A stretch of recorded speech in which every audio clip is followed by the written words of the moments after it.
Hai, Assalamualaikum warahmatullahi wabarakatuh. Alhamdulillah.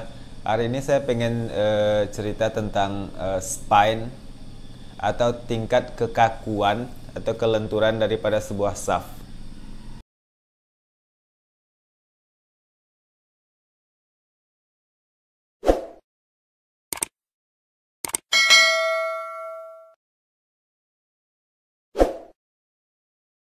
Oke, yang pertama adalah beberapa kali saya ditanyakan, Mas itu anak panah antum spine-nya berapa? Atau kalau saya jual anak panah, Mas itu anak panah yang antum jual spine-nya berapa? Kata dia. Jadi pertanyaannya seperti itu.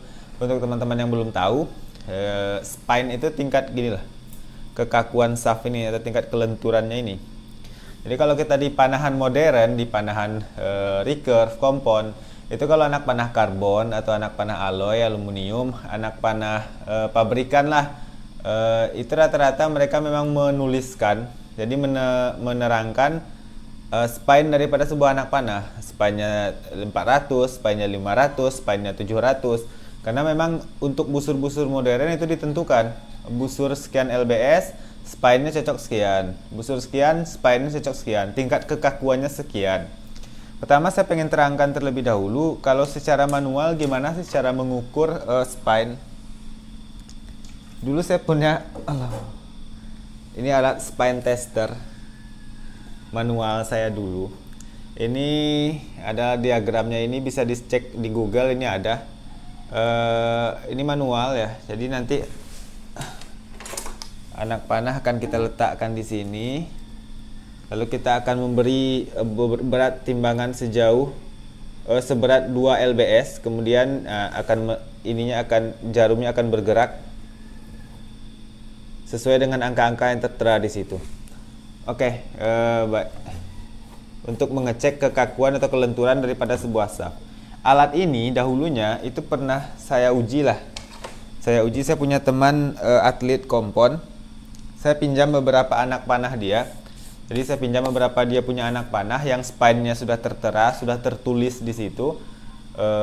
Yang beda-beda, ada yang spine-nya 3,5, 300, 400 gitu loh. Saya pinjam.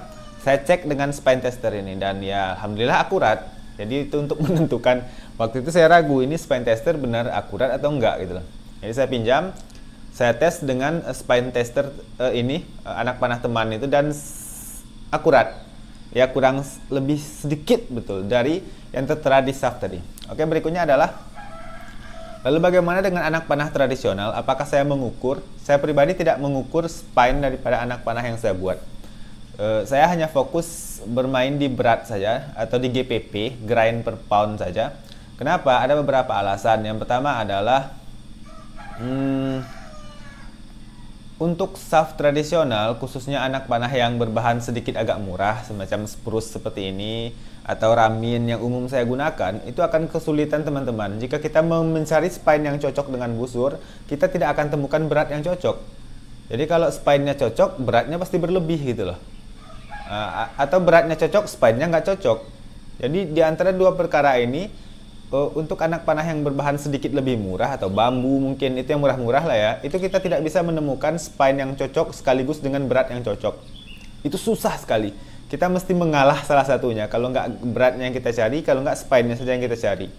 Jadi kalau saya pribadi memilih beratnya saja dengan alasan yang pertama adalah ada perbincangan teman-teman aeromaker ya di suatu wadah lah ketika itu. Dalam pembicaraan itu salah seorang aeromaker berpendapat bahwasanya beliau berkomunikasi lah dengan beberapa aeromaker luar negeri, dan di luar negeri sendiri pun ternyata mereka tidak melakukan penghitungan terhadap spine, khususnya pemanah tradisional jenis horsebow ya, baik itu pemanah-pemanah dari Korea, dari Turki, Hungari, pemanah-pemanah yang konsepnya di horsebow.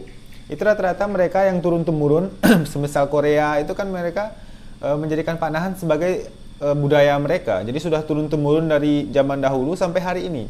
Merupakan warisan daripada tradisi kebudayaan mereka. Begitu juga Turki gitu loh.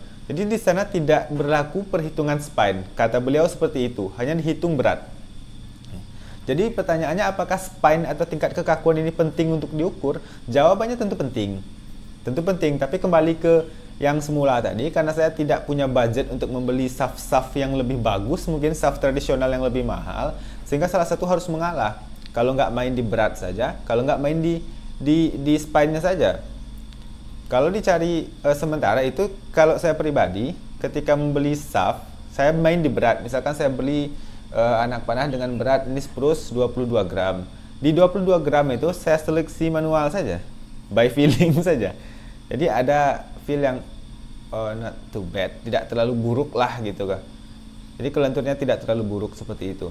Tapi jika bisa ditemukan spine-nya cocok, beratnya juga cocok, maka itu tentu lebih baik. Jadi kita tidak menyalahkan spine itu tidak penting, enggak. Saya pribadi mungkin lebih sepakat kalau ditemukan yang spine-nya juga spine-nya bisa diukur pas, beratnya juga pas, itu tentu lebih baik. Tapi di shaft tradisional memberi kecocokan dua perkara ini, spine-nya diukur, beratnya diukur, itu sangat sulit sekali. Pun kalau bisa, mungkin harga anak panahnya selusin bisa di atas 1 juta rupiah. 1 juta. Nah, jadi kalau teman-teman cuma beli anak panah 300 ribuan atau 400 ribuan, ngotot pengen spine-nya harus diukur, beratnya harus diukur, itu yang membuat pertimbangan anak panah jadi mahal. Jadi kalau spine-nya pengen diukur, beratnya pengen cocok juga, maka harganya kemungkinan di atas 1 jutaan. Jadi teman-teman nggak bakal mendapatkan anak panah di bawah 500 ribuan satu lusinnya dengan spine-nya harus cocok, beratnya harus cocok, itu akan sulit sekali. Nah, jadi itu adalah kerumitan dari pembuatan sebuah anak panah. Apalagi mungkin ada yang minta FOC-nya sekian persen. FOC itu namanya front of center. Jadi kalau ditimbang, ini ada di mana tingkat keseimbangan daripada sebuah anak panah. Ini ada ukurannya lagi. Kalau semakin ke depan bagaimana, semakin ke belakang bagaimana. Apalagi ada yang minta FOC-nya, ada yang minta spine-nya diukur, ada yang minta beratnya harus cocok dan sebagainya. Itu tentu bisa diusahakan, bisa diikhtiarkan, cuman harganya lebih naik lagi gitu loh. Nah, jadi itulah yang membuat anak panah itu bukan cuman sekedar, lah kan cuman kayu, kenapa bisa 1 jutaan? Anak panah teman-teman kalau di pasaran panahan ya, kalau yang mendapatkan, kemarin ada yang bertanya juga nih di YouTube, di komen-komenan, Mas, kok anak panah tradisional di online shop itu spine-nya nggak ditulis ya katanya. Saya jawab, anak panah yang spine-nya ditulis itu rata-rata memang by order. Saya pribadi nggak pernah terima. Jadi teman-teman yang lain yang profesional aero maker, kita mesti order ke mereka privat gitulah. Mas, saya pesan anak panah spek begini. Tapi harganya tentu juga spesial. Harganya nggak mungkin 200 ribu, 300 ribu, 400 ribu. Harganya pasti jadi bukan kelas middle ke bawah gitu, bukan kelas menengah ke bawah. Cuman memang kelasnya di atas gitu loh.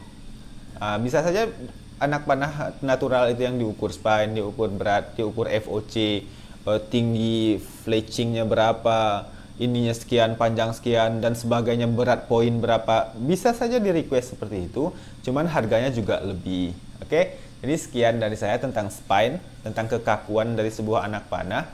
Intinya penting, hanya saja kalau saya pribadi belum amalkan karena keterbatasan budget saya juga.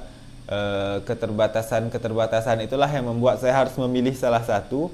Kalau nggak main di berat, ya main di spine. Sementara ada teori yang mengatakan pemanah-pemanah luar itu beberapa mereka tidak bermain di spine, hanya bermain di berat saja. Tapi saya belum pernah temukan pemanah yang mengatakan bermain di spine tapi tidak bermain di berat.